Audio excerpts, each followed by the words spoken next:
The views, thoughts, and opinions expressed in the podcast belong solely to the hosts and not the host's past, present, or future employers.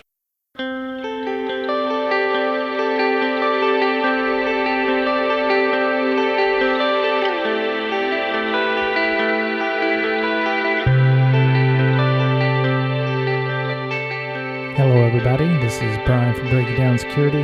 This week, part 2 of our discussion with our Slack moderator page, talking about the internal review boards and the academic boards and the patches that came out of the University of Minnesota added to the kernel is going to continue. There's been some updates, obviously. There's a link in our show notes to an lwn.net article from a Jonathan Corbett or Corbet. Apologize to the author on that. I wasn't sure about the spelling.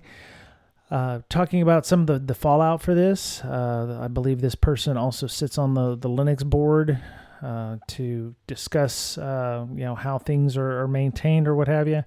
Some of the takeaways Jonathan had was 42 bad patches out of 190. We talked about the 190 that had been considered. These 42 patches, they are going to have to be reverted.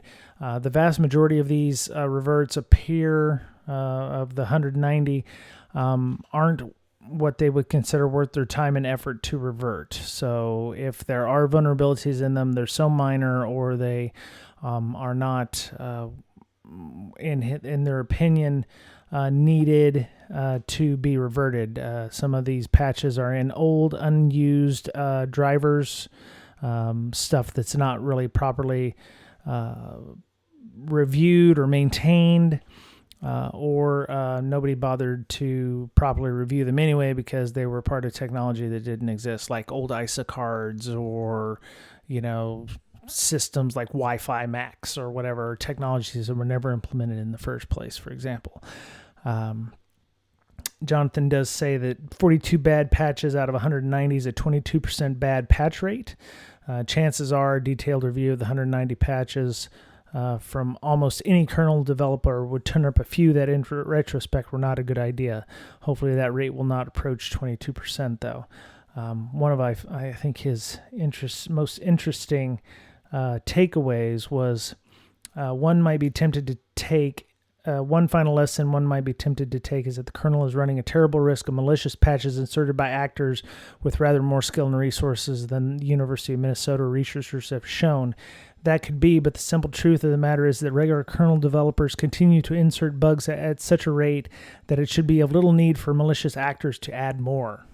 It's kind of painful once you think about that. It's like the malicious actors don't need to worry about trying to insert their own bad patches when some of the metrics that was discussed about in the kernel itself currently,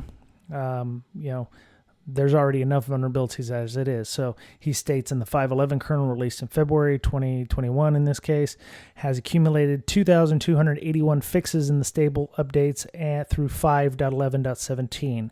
So if one makes the, quote, overly simplistic assumption that each fix corrects one original 5.11 patches, then 16% of the patches that went into the 5.11 have turned out so far to be buggy. That's not much better than the rate for the University of Minnesota patches. So that's kind of an interesting take, something you can take away during our discussion here, and things that somebody might want to look at if you're working on a major open source project yourself. So if you want to read the whole article, link is in the show notes. I'd like to thank Andrew Healy for, mentioning that to me on Twitter. You can follow him at Healy.io, I think is his handle, Healy.io. And hope you have a great rest of your week. They said, throughout the study, we honestly did not think this is human research, so we did not apply for an IRB approval in the beginning. We apologize for the raised concerns. This is an important lesson we learned. We do not trust ourselves on determining human research. Always refer to IRB whenever a study might be involving any human subjects in any form. We would like to thank the people who suggested us to talk to IRB after seeing the paper abstract. Do you think they even knew what an IRB was prior to that? I would imagine they did. I would imagine they did, but so I work for a company and I've worked at other organizations where you use a survey to decide on things like, do you need a pen test? Is this vulnerability, you work at a pen test firm, which I have worked at, and, you have certain criteria. And if you hit, the flow chart of, can you do this remotely? Yes. The whole CVSS process for vulnerability management is based on a flow chart. Is this remotely exploitable? Yes. Okay. Then it's a 9. Is it exposed to the internet? Yes. Then it's a freaking 11.5 on the oh shit scale or whatever. There's going to be ways to game those systems so that it looks like those things are not available. And if they're deceiving Linux kernel devs, why would it not make sense that they did not consider this to be human research and game that system where they didn't have to go through a lengthy IRB process? Causality equals causation or something. That's kind of, it feels to me a little bit like ask for forgiveness rather than permission. And I'm not saying that's what happened. Yeah. But well, it was only after somebody raised the idea that they were doing deception operations here, or deceiving people, that they decided to do an IRB. What would have happened at your organization previously, Paige, if somebody had said, "Yeah, we're doing all this stuff," and then we realized, "Oh, we're actually, doing work on deceiving people"? What would have happened in the IRB? Would they have been denied to continue, or, because it sounds like the IRB gave them their go ahead and they continued doing this? It would kind of depend on how it unfolded. So, I mean, with what they're dealing with now, it's going to have a major negative impact on their ability to do research. If you start doing something, ideally, as either a student or a faculty member, you have a mentor who's there to tell you, hey, this is stupid, you need to get IRB approval. You are dealing with people. I imagine in the NSF grant process, because this was related to an NSF grant, it probably says something about IRB. Now, IRB does talk about, deception if there's no other way to do it, but penalties for something like this can be pretty steep, and it varies from university to university. You may not be able to apply for funding anymore. You may lose grad students. You might lose whatever grant or whatever monies are not yet spent from the grant related to these papers could be yanked. So they could lose whatever funding that they have not yet spent, which could mean salary for the PI. It could mean funding for the grad students. Those are pretty big ramifications. Anywhere that this person applies for a job, the grad students or the professor, this is going to follow them. It could have a pretty damning effect on the rest of their career. And that's, kind of that fallout from an IRB standpoint. They would at least have to probably go through some training about this is why, this is what you need to do, this is the proper process, this is how you report issues. But because this has blown up, I suspect there's going to be a lot of fallout. Yeah, I was trying to find the one thing I know we did not add to the show notes, which I will do beforehand, was the University of Minnesota actually did reply to, that we're investigating, pretty much the equivalent of, we take security seriously, we take research seriously, we're looking into this. And I do know that the Greg HK from the mailing list actually did revoke, or KH, Greg KH, the Linux kernel developer, did remove access to anybody with a University of Minnesota .edu email address, which when I saw that immediately, I was like, well, what if there's legit people doing kernel work? Or, what if he revoked the access, not just to the kernel, but to anything having to deal in the, in the kernel.org field, which would be drivers, how bloated is the Linux kernel? It's got everything under the sun in it. It is larger than some OSs in some cases. There's a lot of moving parts there. And if you're using that email to commit or make legitimate commits and not part of these doctoral students, you've cut off an entire educational institution from contributing to a major open source project, which, I think it was shortly after they were, removing access that the CS department at University of Minnesota said, oh yeah, we probably should put out a statement. So Yeah, well, and on like the Twitter statement, there are people calling for the prof to be fired, oh the wow. grad students expelled, which without knowing what's going on with their IRB and without seeing some of the proposals, I I don't have any opinion on that, Right. but I understand people wanting to see that happening. Right. Um, I'm calling for the issues with accreditation of their entire computer science program.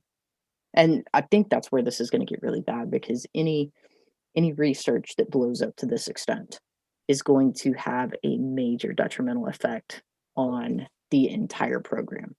So you Right. could be working in this department, have no idea what's going on with this research team, and now your career, and I mean, you've been screwed over because now Right. you're associated with it. Or at least with that educational institution. Yeah. Okay, where is the freaking link? Yeah, and of they. course, humans are completely fallible. Now, speaking from a developer point of view, it is really hard to read someone else's code.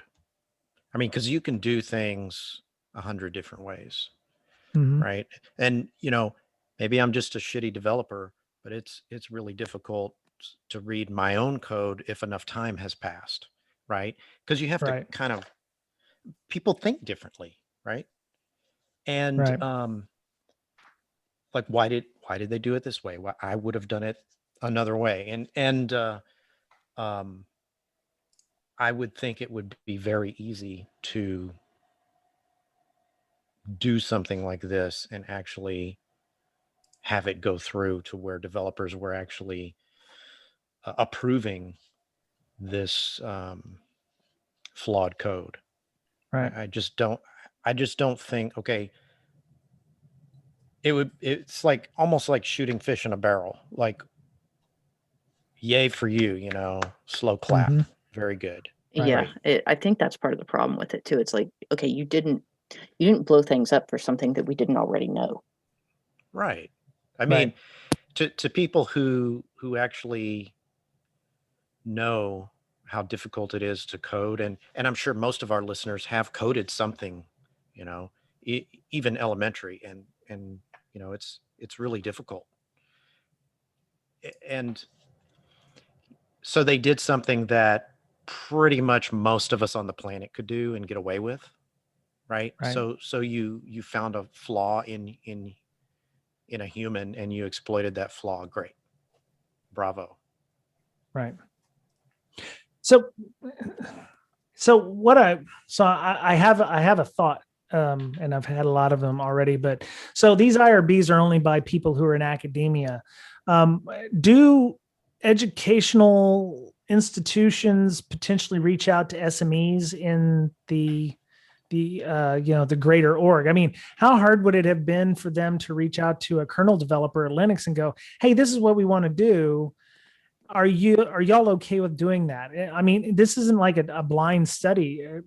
Well, I mean, they make it sound like it was a blind study, but I mean, it would have taken them all of 5 minutes for that kernel developer to go, yeah, no, we're not going to allow you to do that. Or, oh, yeah, we know that this sucks.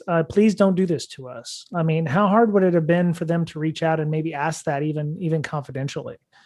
It shouldn't have been hard at all for the PI to do that, Right. especially if they were already involved in the community. Right. You got to wonder if, so for a deception study to work, you need the people to be, it has to be blind. People have to be ignorant to it. Yeah, I mean, That doesn't that mean you makes sense, couldn't right? involve the lead maintainer, approach them and say, this is what I'd like to do. And I think if you go that route, it may take 10 times as long to work out all of that political stuff before you get started, but you're Right. less likely to have it blow up in your face. Yeah. Well, I think the lead maintainer would probably have been loath to do it too, because all they would have had to have said was, "Oh, the lead maintainer knew about this," and then you'd have all kinds of political issues, Yeah. and that would blow up. I mean, we have Do enough these guys issues get with them. paid? Who, the kernel developers or the Yeah, researchers? the developers. I don't think so. I don't think so either. So again, you're attacking a volunteer. Right. So, Or if they Yeah. work for Microsoft, or they work for Red Hat, or they work for, the Googles of the world, or, a lot of these people work, at the behest of a large, company who is, making contributions to the group, is what I'm guessing. But directly for the kernel devs, no, they're volunteering their time and effort to get that stuff pushed out. Yeah, and that's where typically in your proposal you'd have some risks and benefits. And for something like this, if you've got a SME looking at it, there should be whatever the benefit is. I mean, identifying that something we know is a problem is a problem. That's not a benefit, or it's Right. not a benefit that's going to justify deception, typically. Right. And then what is the risk to the maintainers, reputational, all that other things? There's no real benefit. And Right. typically for research to be approved, there would have to be some benefit there. Beyond just a hypothetical, it could make things better. Right. So here's my question. What if they didn't know it was an actual thing? So a little backstory. I was talking to a doctoral student who was about to graduate with it. I'm sorry, not a doctoral, but a master's student. He was just finishing his master's, and he was trying to get into the industry of data science. And just in 5 minutes of me searching, I had half a dozen jobs that I could have had used his resume to apply for, a dozen Slacks that you could get on and done networking for. This person had not done any of that. And, he had weird things like, business analysts, aren't data scientists. And he had some weird kind of things, which kind of threw me off on that. And I apologize if he's listening. He probably won't, because I asked him to. But is the educational institute so insulated from the outside world that maybe they actually thought this was a real thing? I mean, we're on the outside. We are fairly plugged into Twitter. We're fairly plugged into the media. Hell, we do a podcast every week, and we see all the doom and shit that comes down the line here. We know that what they were going to do in terms of research was shit. Are they so insulated from the rest of the world and from InfoSec and from open source that maybe they actually didn't know this, and that was a lack of research on their part? I think the NSF proposal kind of shoots that out of the water. Oh, really? It says that operating system kernels play a critical role in computer systems. So Okay. I think they've got an idea of the importance of them. Right. I might believe that they didn't really know what IRB applies for. Mhm. And I certainly think academia can be so insular that the thought of IRB never crossed their mind before Right. somebody pointed it out. Yeah, that's what Right. I was thinking. Like, I don't know that it would have ever crossed my mind, but then again, like, I've not had to work. Well, and like that's where the grant writing process should have caught this, because it's somebody looking at this proposal, if there were methods involved at all at NSF, should have been able to say this can't go through because you don't have an IRB attached to it. You don't have your approval. And then going back through it, I don't know that comp sci programs have anything in their research ethics or research methods classes about when IRB would need to be involved. So for those of you who are wondering what NSF is, it's National Science Foundation, and they have a process. But so Paige, if the IRB at the University of Minnesota gave them a waiver, or they didn't bother to go through the IRB process and they got an exemption because they're not doing human stuff, the NSF is just going to take that letter as gospel and let them go, right? Yes, it would be pretty unusual for somebody reviewing a grant application to get an IRB exemption letter and go, what the hell, this isn't right. Right. I have a hard time looking at the research And it could be, depending on how U of M's proposal process looks, there may have not been anything in it that indicated that people were involved in reviewing the patches. I Right. don't know how, but I've also read a lot of academic writing that, I was gonna say poorly written. academics don't necessarily write well. And there's often a lot of words that say nothing.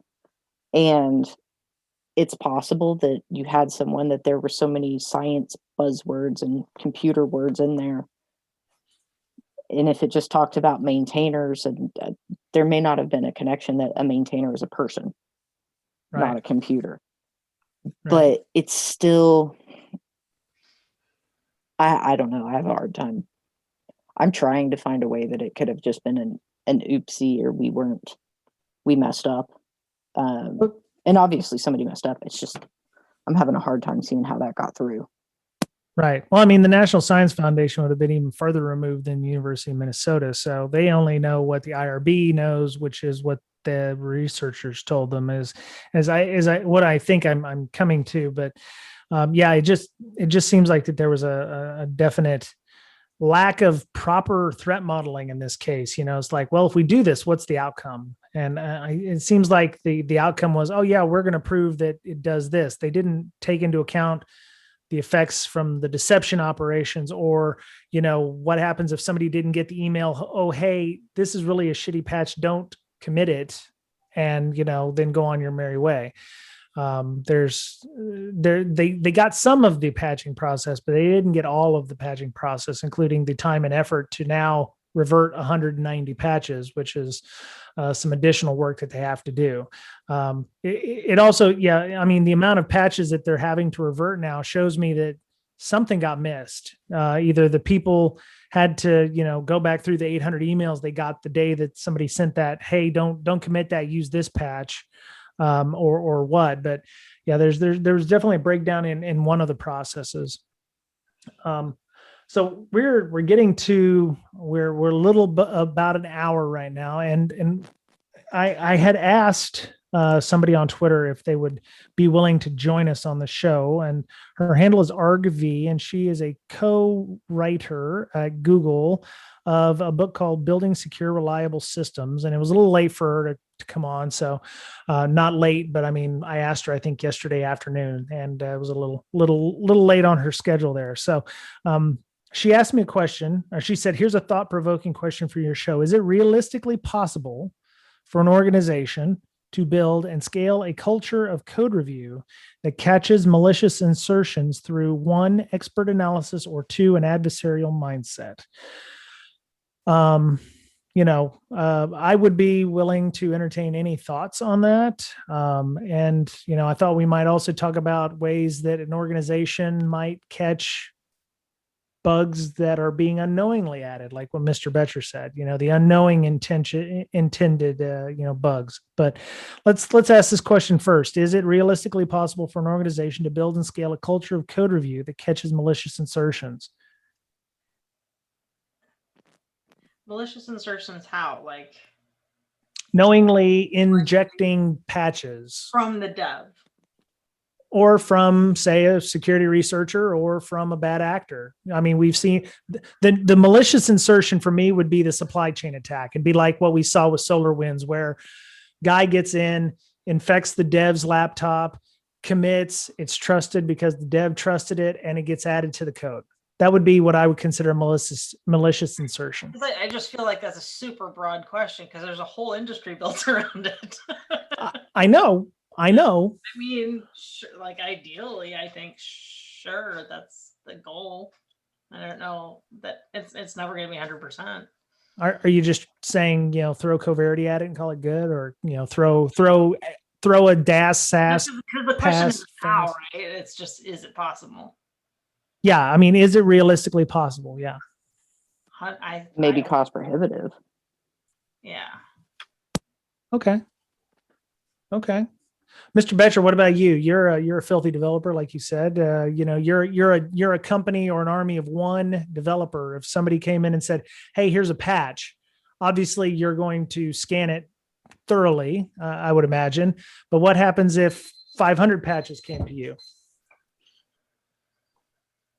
Yeah, see, that's the problem.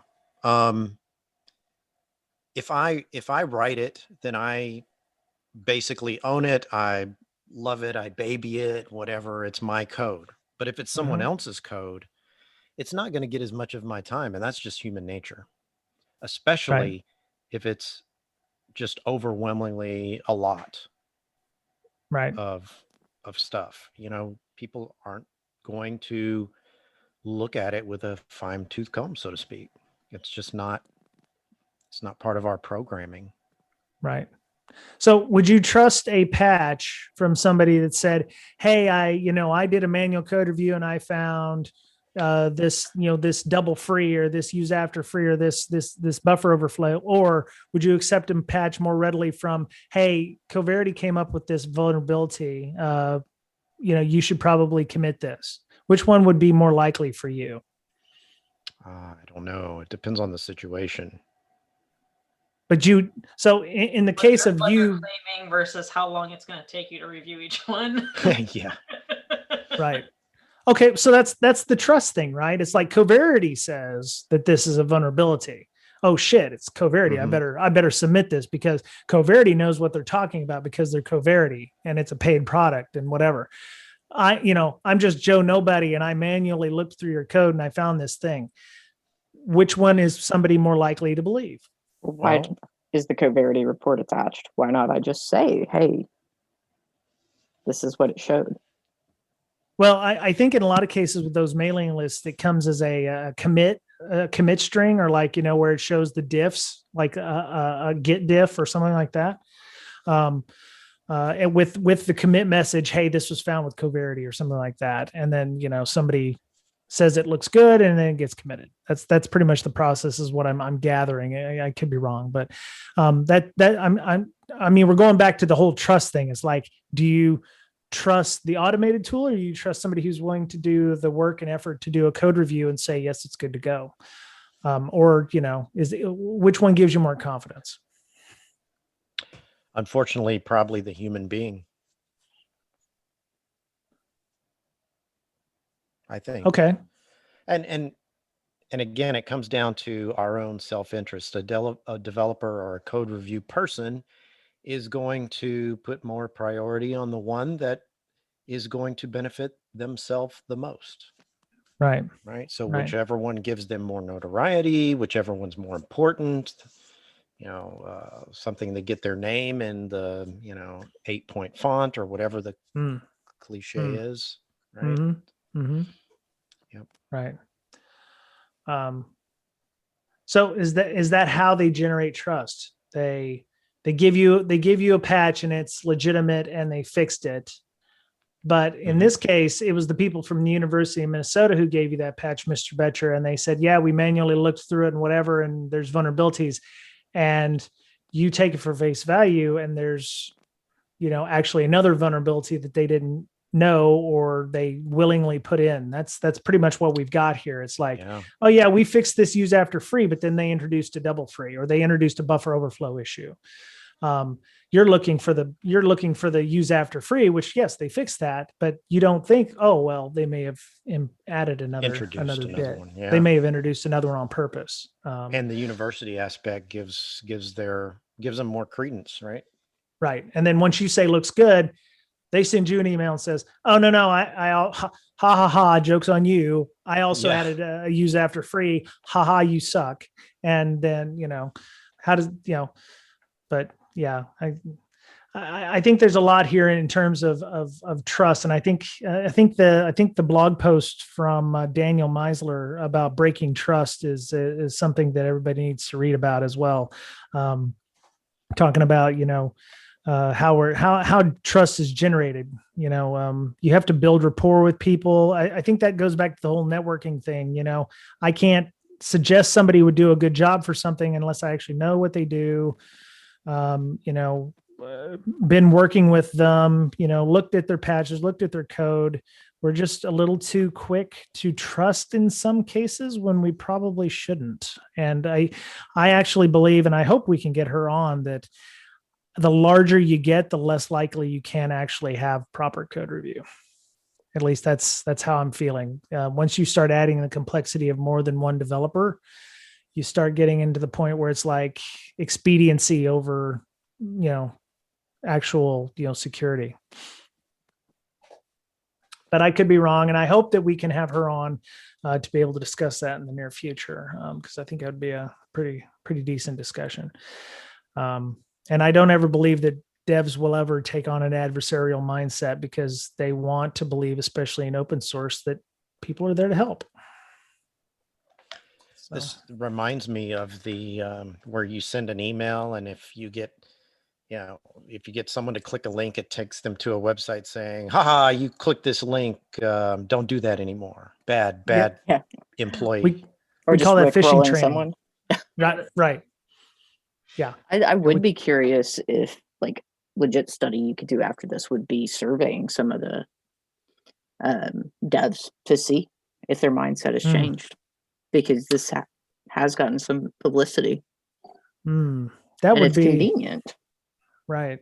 Yeah, that would be pretty good. Maybe I will email them and ask them that question and have a follow up, because there's a ton of people on that mailing list post. So I could reach out and go, has this changed how you take patches? Because there was a couple of people on that mailing list that automatically CYA'd and go, oh, I check all the patches that come through my system. And I was like, is that because your drivers for ISA sound cards, which nobody ever uses anymore, or is it actually something that people use? So it's that you get 2 ISA sound card patch drivers, and it's like, oh yay, I got work to do, or it's like so. Well, I would say if I am still willing to participate, then Right. I will be picky about what I choose to look at, and it's going to take 10 times longer. Right. So there you go. Right. Yeah. And, considering how software projects work, it's like, you have deadlines. So this kernel's got to get out at a certain time, and you need to make sure that your stuff is in. Like any product launch, we have to have these features in by the end of the month. So you've got 5 days as of the 30th of April to get all your stuff in. And if it's not, you're going to wait another 6 months. And, there's, security testing is usually the very last thing that gets done. And instead of 3 weeks to get it done, you've got 2 hours, and you just take your best guess. But yeah, I definitely would like to talk to one of those devs or email them and go, what do you think now? Has your stuff slowed down? I mean, they did slow down because they had to take time to, pull them to 190 patches, but has anything changed, or will anything change because of this? You've now got a bloody nose, which, somebody punched you in it. And so anyway, cool. Did we have anything else that we wanted to talk about? Let's see. Oh, I did like that link from Duke University's IRB about using deception in research. That was pretty awesome. Had a news story I wanted to discuss about Emote nuking itself today. Today is in the 25th of April. So if you had, apparently companies went in, some orgs went in, law enforcement went in and busted up Emote. Let me see. Yeah, I think that was pretty much everything. And of course, we have a link to the Register article about Dan Kaminsky. So, any other last thoughts, comments, concerns, questions about this? I mean, I think this will be interesting to see if anything actually comes out of the Linux kernel in terms of process. But anything else anybody would like to add? Maybe they meant well at first, but it was kind of deceptive. Obviously. It was blatantly deceptive. I hope it creates some conversation about ethical research in security in general, because there's a lot of stuff that goes on in security that's a little ish when it comes to ethics. And if just at the universities now there's, hey guys, IRB is a thing, and you have to submit your research. It's going to suck for that IRB committee, but I hope it would improve some of those processes. Right. Yeah. from a responsible disclosure point of view, that's an age old argument that we've been having with the InfoSec community. You know, this goes beyond that. This is, not responsible disclosure at all. This is, something completely different. But yeah, it's I was able to draw a few parallels there from security researchers who just dropping O days and on Twitter, or going up in and patching boxes. They're not introducing bugs, but they're getting rid of bugs. I mean, is it any better if somebody was to go in and, well, I guess it would be better if somebody just went in and patched something that was broken. But I was like, well, what would happen if somebody actually went in and fixed something? I was like, no, that's what they're supposed to do. That's a good thing. Yeah. Duh. Sorry. I have late brain. So, Ms. Berlin, did you have any last thoughts on this? No, I don't think so. You think there's going to be a need to have a reputation service for committers, maybe a Yelp for software devs? I mean, that's not a terrible idea, That could get interesting. right? Patent pending. Well, I mean, they just let anybody join the Linux kernels? I mean, it seems like I hate to call it gatekeeping, but it's like, could I just walk up in there, throw a bunch of shit in the Linux kernel, and then it would get committed? I mean, I'm nobody. I shouldn't just be allowed to walk up in there and throw some shit up in the mailing list and go, hey, my scanner found this, fix it.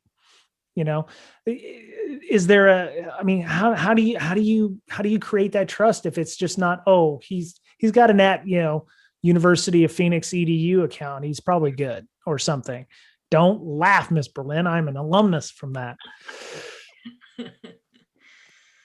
So, I mean, okay, what's the option? If the kernel developers tomorrow say, yeah, we're just going to put a moratorium on allowing new people to start adding stuff. What's the level of trust here? What do we start them out on so that they can gain that trust? Or do they have to put up a corpus of stuff that they're working on already? And then you get into interviewing developers to see if they can be into the Linux kernel. And then you run into problems with hiring practices. Right. Right. Well, Linux is no longer a hobbyist OS. Right. And the Linux kernel is not like, oh, it's just something we can do without. You can't anymore. It's too fucking important. It runs too many important things. And you can't just go, oh yeah, we're just going to let, Joe Dog Walker off the street just go ahead and put some commits in for something. So what's the answer to that? No clue. Well, a lot of help you are. You're like I don't think there is a good answer. I cannot solve everything. Damn it, why not? I will put it on my list of things to do. There you go. Well, I don't have a good answer for that either, but it sounds like we may have to have another meeting, I would love to have ArgVee, ARGVEE on Twitter. She's on Twitter, and she was the one who sent me that question. But I think that would be a good question to start asking in terms of how do we build trust for open source systems? Do we, what does that look like? So yeah, if anybody has any thoughts or questions or anything, just hit up the BreakSec Slack or Twitter, and we can always talk about it. So cool. All right. Any last thoughts? Because we are definitely over, but I think that those things need to be discussed. So cool. Okay, Paige, how would people find you on the internet if they wanted to talk to you? I'm PageInsec on Twitter, and then you can always find me on LinkedIn. That's right. And on the BreakSec Slack. And of course on there. She's one of our very fine moderators helping to keep the peace. Always there with bizarre GIFs or GIFs or whatever we want to call them today. Yep. She always runs around yelling, "I am the law," or whatever. I don't know what that means, but yeah. Old Judge Dredd reference. Anyway. All right. So Ms. Berlin, real quick, because we did talk about this, so we don't like 10-minute, post discussions here, but real quick, what are you working on? just finished my first in-person training for Wild Hacking Fest, so that was Ooh. amazing, super Very fun. cool. And we're gonna do it hopefully if we have enough signups in Deadwood, not in Deadwood, in Reno, Nevada for their Way West Hacking Fest thing next. And then we're gonna do the Hackers Who Paint thing. Nice. And I actually have a small amount of sponsored kits left. If anybody, there's no tickets on our Eventbrite, but if you know somebody that could use a kit shipped to them, or if you could use it, just let me know somewhere.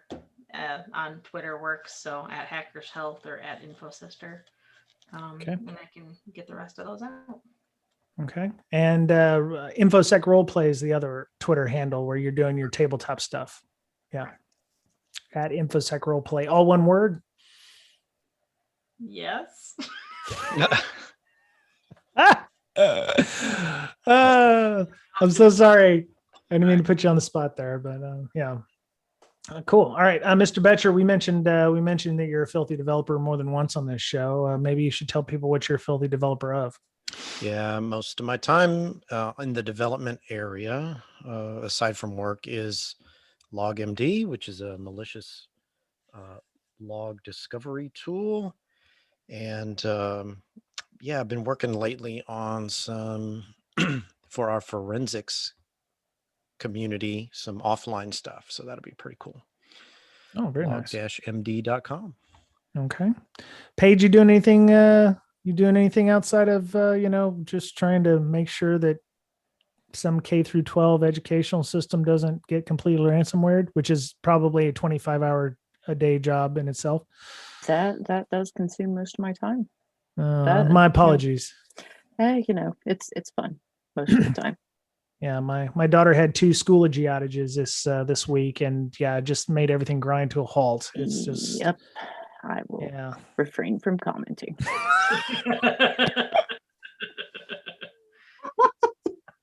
Yeah. Oh, I just snorted. My bad. Oh shit.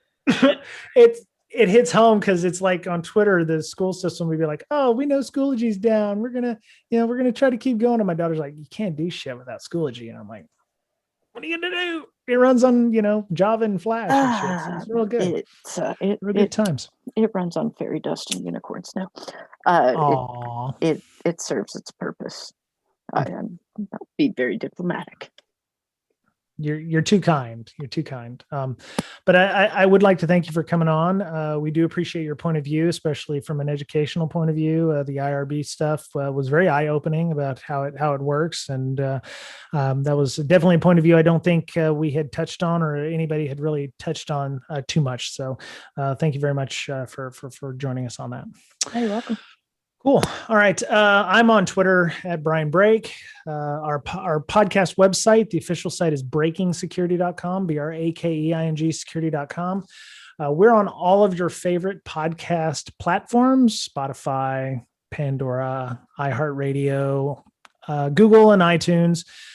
So you can always check the website and check our show notes for every link. Our TPub store has t-shirts. We still have t-shirts and mugs up there. And we are currently working towards InfoSec Campout. So we are looking to do a physical on-site campout in the end of August here in the Seattle area. We're not going to have a ton of people because I only have enough room for about 30 folks. So we're going to try to keep it small and somewhat intimate. We'll have masks and stuff, but we're going to be outside. And I don't know if we're going to do a virtual component like most groups are, because I really don't want to be sitting in a lawn chair at a campsite moderating a Discord or any of that stuff, which came up when I suggested doing all of the virtual stuff. I was like, well, I'm going to be sitting at a campsite running moderation on a Discord, which would suck. So if we do the camp out, when we do the camp out, we're not going to do any kind of virtual stuff. So we're just going to, find some speakers, roast some weenies, and, burn some marshmallows to the ground. So if you're interested in doing that, go check out our Twitter at InfoSec Campout. So we'll have some more information there in the coming weeks. So, all right, that was it for this week on Breaking Down Security. Hope you have a good week. Go get your vaccines. I got number 1 a couple of weeks ago now, and I'm feeling better. I'm going to get my next one on May 10th, and I expect to fully take a day off. But go get yours if you have the opportunity. Stay safe. Take care of yourselves because you're the only you have. And we'll talk to you again soon. Bye-bye.